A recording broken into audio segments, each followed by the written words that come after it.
सर्वोपनिषदो गावो दोग्धा गोपाल नंदना पार्थो वत्सः सुधीर भोक्ता दुग्धम गीतामृतम महत। हिंदी अनुवाद। सभी उपनिषद गाय हैं, भगवान कृष्ण ग्वाले हैं, अर्जुन बुद्धिमान बछड़ा है और भगवद गीता का अमृत महान दूध है। आत्मा अजर, अमर और अविनाशी है, अर्थात आत्मा को न जलाया जा सकता है न काटा जा सकता है। कर्म और भाग्य का संबंध। गीता के अनुसार कर्म और भाग्य का संबंध गहरा और सीधा है।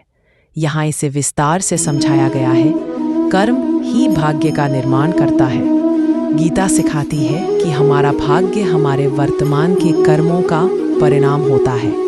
यदि हम अच्छे कर्म करते हैं तो वह अच्छे परिणामों की ओर ले जाते हैं और बुरे कर्म हमें नकारात्मक परिणामों का सामना करवा सकते हैं।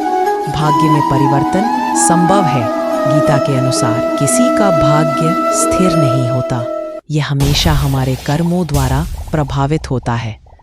अच्छे कर्म करने से भाग्य को बदला जा सकता है, जबकि बुरे कर्म से भाग्य पर नकारात्मक प्रभाव पड़ता है। गीता सिखाती है कि फल की अपेक्षा किए बिना केवल कर्म पर ध्यान केंद्रित करना चाहिए।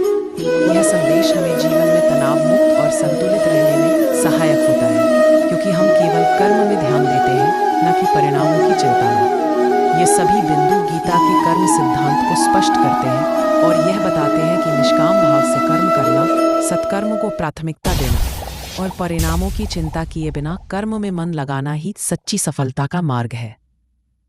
निस्वार्थ कर्म का महत्व। गीता के अनुसार असली प्रेरणादायक कर्म वही है जो निस्वार्थता से किया जाए, अर्थात बिना किसी स्वार्थ या व्यक्तिगत लाभ की इच्छा के। श्री कृष्ण बताते हैं कि सच्चा कर्म वही है जो आत्मिक उन्नति और समाज की सेवा के उद्देश्य से किया गया हो। इससे व्यक्ति न केवल अपने जीवन को उन्नत करता है, बल्कि समाज पर भी सकारात्मक प्रभाव डालता है।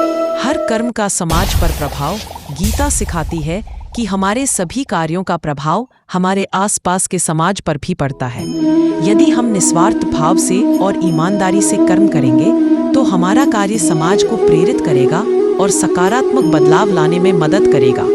कर्म में समर्पण और ईमानदारी का महत्व। श्री कृष्ण के अनुसार अपने कार्यों में संपूर्ण समर्पण और ईमानदारी बनाए रखना आवश्यक है। चाहे वह कोई भी कार्य हो, उसे पूरे मनोयोग से और बिना किसी फल की अपेक्षा के करना चाहिए। समर्पण का अर्थ है कि अपने कार्य को पूरी निष्ठा से करना, और ईमानदारी का मतलब है कि हम जो भी करें उसमें सच्चाई और लगन हो। शिक्षक का निस्वार्थ भाव से सिखाना।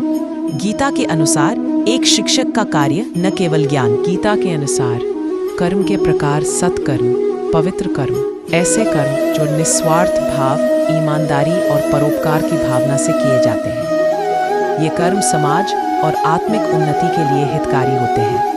विकर्म, गलत कर्म, ऐसे कर्म जो स्वार्थ, लालच या अन्य नकारात्मक भावनाओं से प्रेरित होकर किए जाते हैं। यह कर्म न केवल व्यक्ति बल्कि समाज के लिए भी हानिकारक साबित होते हैं। अकर्म, कर्म न करना। कर्म न करना या निष्क्रियता का प्रतीक, जिसमें व्यक्ति अपने कर्तव्यों को टालता है। गीता के अनुसार निष्क्रियता अपनाना जीवन के उद्देश्य के विरुद्ध है और यह आत्मिक विकास में बाधा डालता है। योगः कर्मसु कौशलम। योग का अर्थ है कर्मों में कुशलता और संतुलन। जो हुआ वह अच्छे के लिए हुआ।